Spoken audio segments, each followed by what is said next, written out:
प्रेक्षक हो रामदास काकडेंनी इंद्रायणी विद्या मंदिराच्या माध्यमातून सर्वसामान्य विद्यार्थ्यांसाठी शिक्षणाचं दार खुलं केलं. एवढंच नव्हे तर ज्या गोरगरीब विद्यार्थ्यांना पैशासाठी फी भरता येत नाही आणि शिक्षण घेता येत नाही, त्यासाठी त्यांनी स्वतः त्या विद्यार्थ्यांची फी भरलेली आहे. मला तर वाटतं रामदास काकडे हे आधुनिक डॉक्टर कर्मवीर भाऊराव पाटीलच आहे. कारण त्यांचं शैक्षणिक कामं पाहता आणि त्यांचे समाजसेवेप्रती एक निष्ठा पाहता त्यांना ही उपाधी अत्यंत तंतोतंत शोभते. त्यांच्या प्रेक्षक हो नमस्कार, मी आरचे ऋषी शेलार. प्रेक्षक हो, आज तुम्ही म्हणाल ऋषी सर तुम्ही तुमच्या संपादक कॅबिन मधून का बोलताय? तर विषय देखील तसाच आहे. आजचा विचारतोय भारत हा शो मी माझ्या कॅबिन मधून करतोय. विषय अत्यंत महत्वाचा आहे. मध्यंतरी आपण एक मुद्दा छेडला होता. तो म्हणजे मावळ तालुक्यात गुंडाराज चालू आहे आणि त्याबद्दल भरपूर अशी चर्चा आपण केली होती.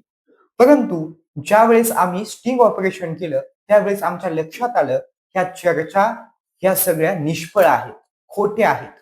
कारण विष्णू अंभुरे कुटुंबांनी जे रामदास काकडेंवरती आरोप केले होते, ते भारत न्यूज नेटवर्कच्या सर्च ऑपरेशनमध्ये सगळे खोटे ठरलेले आहेत आणि त्यामध्ये दूध का दूध आणि पाणी का पाणी झालेलं आहे. रामदास काकडेंना रामदास काकडेंना मी गावगुंड म्हणून संबोधलं होतं, ते रामदास काकडे हे देव माणूस आहेत. त्याचं एक कारण मी तुम्हाला सांगतो. रामदास काकडे हे समाजसेवक आहेत. त्यांनी आपल्या समाजसेवेच्या माध्यमातून विविध लोकांना न्याय देण्याचं काम केलं आणि जो माणूस समाजसेवा करून लोकांना न्याय देतो, तो माणूस गरिबांवरती अन्यायच कसा करू शकतो? हा पहिला प्रश्न मला पडला. ज्यावेळेस मी सर्च ऑपरेशन करायला घेतलं, त्यावेळेस माझ्या लक्षात आलं, की रामदास काकडे म्हणजेच ज्यांना जनता प्रेमाने आप्पा ही उपाधी देऊन बोलते. असे आप्पा आपण कोणाला म्हणतो तुम्हाला माहितीये का? जी व्यक्ती आपल्या घरातील थोर मोठी आहे, ज्याला आपण खूप मोठा सन्मान देतो. आपल्या घरातील मोठ्या व्यक्तीला आपण काय म्हणतो लाडाने? आप्पा म्हणतो. म्हणजेच मावळ तालुक्यातील जनता रामदास काकडेंना आप्पा का संबोधते? कारण प्रत्येकाला त्या कुटुंबातील प्रत्येक व्यक्तीला आप्पा आपल्या जवळचे वाटतात. त्याचं कारण मी तुम्हाला सांगतो. आप्पांनी समाजसेवेच्या माध्यमातून जनमानसांच्या हृदयामध्ये आपलं एक असं अतूट, अविश्वसनीय स्थान निर्माण केलंय. आप्पांचं म्हणजेच रामदास काकड्यांचं थोडक्यात समाजसेवेचं काम मी तुम्हाला सांगतो. मित्रांनो, रामदास काकडे म्हणजेच आप्पा यांनी कोरोना काळामध्ये विविध कुटुंबांची घरं चालवली. 240 कुटुंबांना त्यांनी त्यावेळी 2 टाईमाचं जेवण दिलं. जो माणूस 240 कुटुंबांना पोसू शकतो, कोरोनामध्ये 240 कुटुंबांना जेवण देऊ शकतो, तो माणूस दुसऱ्यावरती अन्याय करू शकतो का? हा विचारच मला मुळात करवत नाही. एवढंच नाही, तर आप्पांनी अशा विविध लोकांना कामाला लावलेलं आहे. 27,350 लोकांना आप्पांनी एम-आय-डी-सी मधील विविध कंपन्यांमध्ये कामाला लावून त्यांच्या कुटुंबावरती आप्पांनी उपकार केलेले आहेत. हे उपकार म्हणता येणार नाहीत, परंतु आप्पांचं हे जनसेवेचं काम लोकांना तितकंच भावतं. आप्पांकडे तुम्ही कुठलाही प्रश्न घेऊन या, आप्पा तो तात्काळ सोडतात. आणि विशेष म्हणजे तुम्हाला सांगतो, ज्या लोकांना रुग्णालयामध्ये भरायला पैसे नाहीत, अशा लोकांना आप्पांनी कोरोना काळामध्ये त्यांना जगवलेलं आहे. त्या लोकांचे पैसे रामदास काकडेंनी म्हणजेच आप्पांनी स्वतः भरलेले आहेत. हे मी सांगत नाही, तर भारत न्यूज नेटवर्कचा सर्व्हे सांगतो. भारत न्यूज नेटवर्कचं जे काही सर्च इंजिन आहे, ते सर्च इंजिन सांगतं. आम्ही ज्यावेळेस रामदास काकडेंवरती आरोप केले होते, त्यावेळेस या सगळ्या गोष्टी आम्हाला माहीत नव्हत्या. परंतु ज्यावेळेस आम्ही रामदास काकडेंबद्दल सगळ्या गोष्टी जाणून घेतल्या, त्यावेळेस मला कळलं, की आप्पांसारख्या देव माणसाला आपण या ठिकाणी गावगुंड म्हटलं होतं. रामदास काकडेंनी समाजसेवेच्या माध्यमातून शैक्षणिक संस्था उभा केल्या. रक्तदानासाठी विविध कार्यक्रम राबवले. एवढंच नाही, तर निराधार लोकांना न्यायाची, हक्काची पेन्शन मिळण्यासाठी आप्पांनी या ठिकाणी विविध शासकीय योजना तळ म्हणजे तळागाळातील लोकांपर्यंत पोहोचवण्याचं काम केलं. ते आपल्या सामाजिक संघटनांमधून.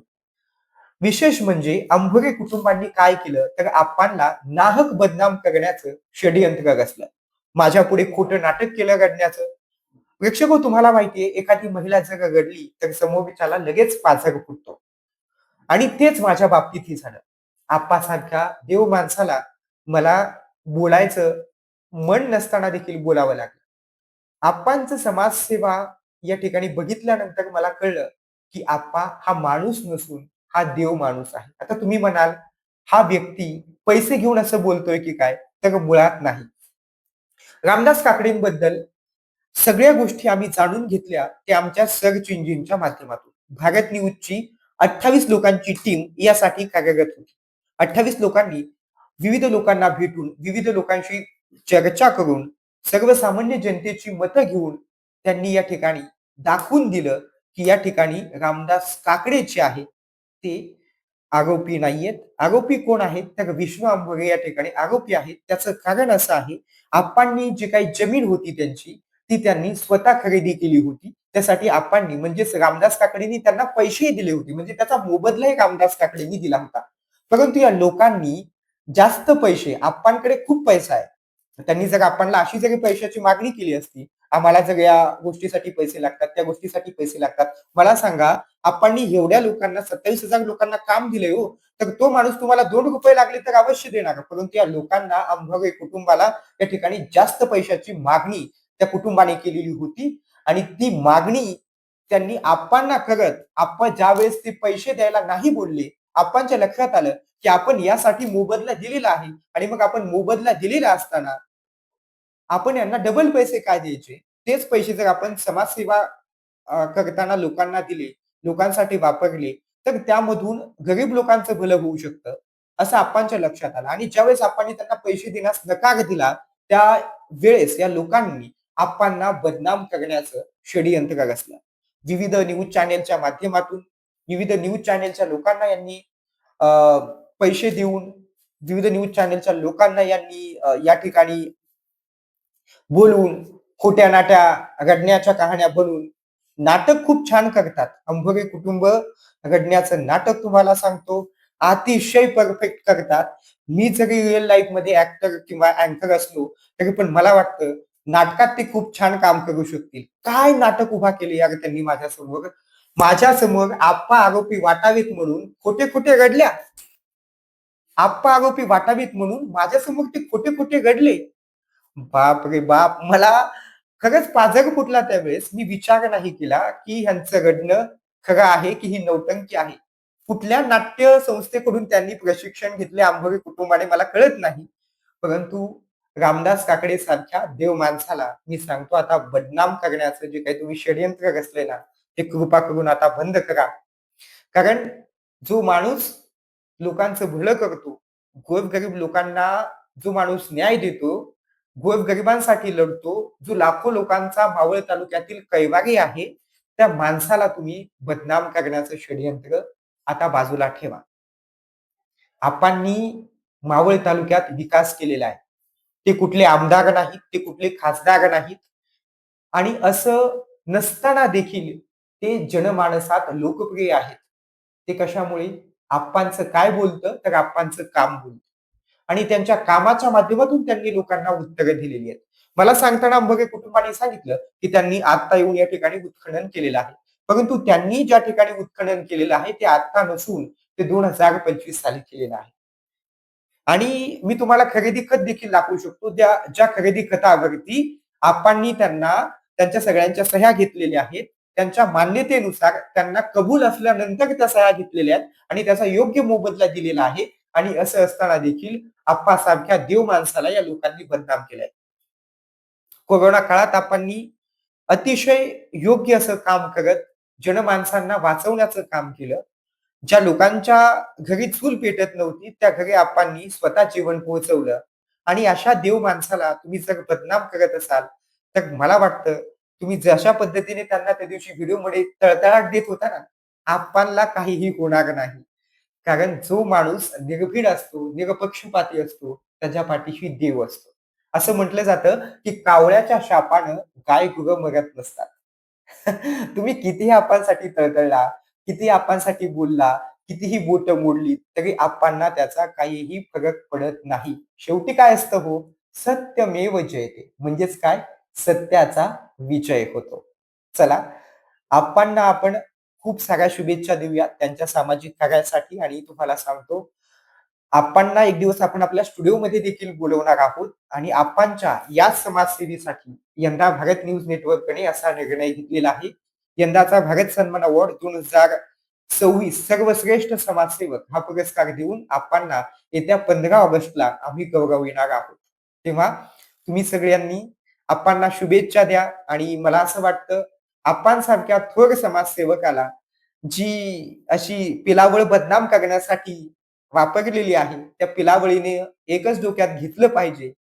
तुम्ही ज्या लोकाला बदनाम करण्याची सुपारी घेतलेली आहे, तो माणूस काही कच्चा खिलाडी नहीं, वो पक्का खिलाडी है. आणि कसं असतं माहितीये का? तुम्ही विविध मीडियाला बोलवता, विविध मीडियाला बोलवून तुम्ही त्यांच्याविषयी बदनामी करता. परंतु कसं असतं माहितीये ना?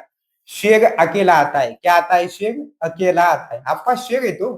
तर ते नेहमीच कधी पण ते लोकांसाठी, जनमानसासाठी नेहमीच उभे राहतील, एवढाच आशावाद या ठिकाणी व्यक्त करतो आणि आजचा विचारतोय भारत हा शो या ठिकाणी मी इथेच समाप्त करतो. कुठेही जाऊ नका, पाहत राहा ताज्या आणि महत्त्वपूर्ण बातम्यांच्या अपडेटसाठी भारत न्यूज मराठी एचडी. आणि हो, आमच्या महिला श्रोत्यांसाठी किंवा महिला प्रेक्षकांसाठी एक विशेष सूचना, जो आपला दुपारी 3 वाजताचा सखी सहेली नावाचा कार्यक्रम असतो, तो उद्यापासून दुपारी 1 वाजता लागणार आहे. तेव्हा त्या सूचनेचं तुम्ही पालन करा आणि असं म्हणू नका की दुपारी 3 वाजता लागते म्हणून आम्ही 3 वाजता टीव्ही ऑन करू. तर दुपारी 1 वाजताच तुम्ही टीव्ही ऑन करा आणि महिलांनी सखी सहेली या कार्यक्रमाचा अवश्य लाभ घ्या. एवढंच नाही तर दररोज संध्याकाळी 7 ते 8 या वेळेत पाहायला विसरू नका पंढरीची वारी आपल्या दारी या कार्यक्रमाची प्रस्तुत करत आहेत SK. Jagdamba jewellers in association with Vaishali caterers and decorators, go powered by hotel Vitthal Kamant. पाहायला विसरू नका. दररोज संध्याकाळी 7 ते 8 पंढरीची वारी आपल्या दारी माझ्यासोबत, तसेच बिग बॉस प्रेम प्रभू शेळके सोबत.